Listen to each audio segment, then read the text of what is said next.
Hello, okay, here we go, next slot. So, the airship's floating above her, so she can't really make much noise to try and find Brightbill. Chapter 75. Dun dun dun! The Recos. The robots zipped down from the airships on 3 robots zipped down from the airships on cables. The ground shook as their heavy feet slammed against the cobbled stones.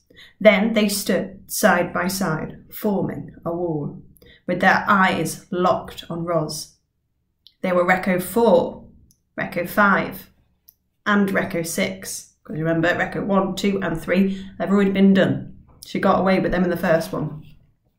Hello, Rosum Unit 7134. We are the Recos. Please come with us. The robot's voice belonged to Reco 4. He and his partners waited for their target to come forwards. But Roz didn't move. This is them coming down their wires. She knew how dangerous the Recos could be. And so did her son. From somewhere in the sky, Brightbill's frightened voice cried out, "Run, Mama! Run!" So Roz ran. She dashed up the pathway and leapt into the woods. Without crunching a weed, without rustling a leaf, the robot vanished into thick foliage. Foliage is just like your bushes, any green plant. The Recos weren't concerned. They had other ways of tracking her. Or so they thought. Their blocky heads swivelled from side to side, scanning the woods for Roz's electronic signal. She's not got one of them. They scanned and scanned and scanned, but they found no trace of their target. Chapter 76. The morning. A steady stream of foot traffic was flowing past the park that morning. Several pairs of eyes noticed the Rosum robot running out from the trees. They watched as she looked around and then started marching along the sidewalk with the rest of the crowd. Roz had lost the Recos back in the woods, but she knew they wouldn't stop searching for her. She needed to blend in with the normal robots on the street.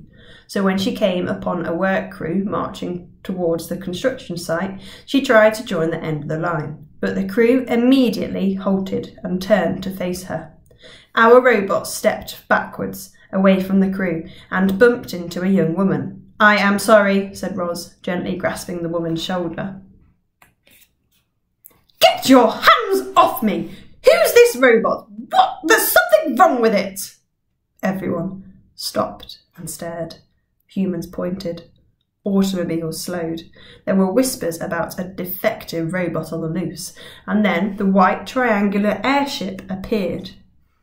It floated out from between tall buildings and headed for our robot. Roz lurched forwards and backwards, again and again, trying to think of a plan until a voice suddenly squawked from behind her. "Follow us, Mama!" Brightbill and Strutter swooped past and the robot went racing after them. She wove through the crowd, sprinted down streets, leaped across intersections. Horns blared and humans screamed and robots shuffled out of the way. The birds made one last turn and fluttered into a narrowed side street. A group of tomcats were there. These are like stray cats. Lurking in the shadows, they crouched and licked their lips and dreamed of feasting on a goose and the pigeon. The robot came stomping up and the cats hissed and scattered in every direction. Strutter pointed at a heavy circular panel set into the pavement and said, "Lift that up." Roz lifted the panel. Beneath it was a ladder that descended, going down, into a deep, dark hole. "Climb down there," said Strutter. "A friend of mine's expecting you." Robot looked from the pigeon to the goose. "Do what she says, Ma!" cried Brightbill. "There's no time to waste." "How will I find you again?" said Roz. "Just go!"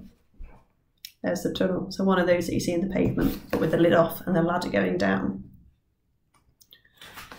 Chapter 77. The Underground. Our robot was standing in a long, shadowy tunnel. Murky water trickled along the floor, and sour smells filled the air. Roz was below ground in the city sewers. There was a squeak, and the robot's headlight flashed onto a crack in the wall. A rat's pointy face poked out. "You must be Roz," said the rat, wriggling his nose. "I hear you're in trouble." "That is correct," said the robot. "I need to get as far from here as possible." "I know where to take you," said the rat, as he started scampering down the tunnel. The rat knew the sewers better than anyone, but his short legs couldn't carry him very fast, so Roz carried him. She scooped him up, plopped him on her shoulders, and said, Tell me where to run."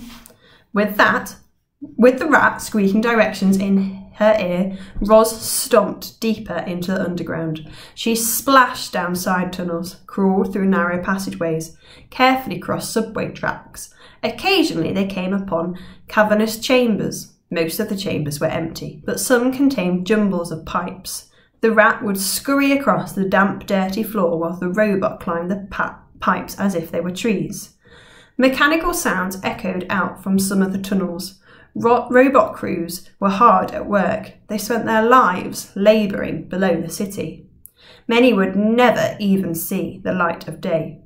Roz was curious, of course, but she dare not spy on them. Those workers had no idea that a fellow robot was sneaking through their underground home.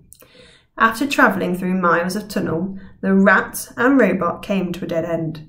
A ladder was bolted to the wall and disappeared into the hole in the ceiling.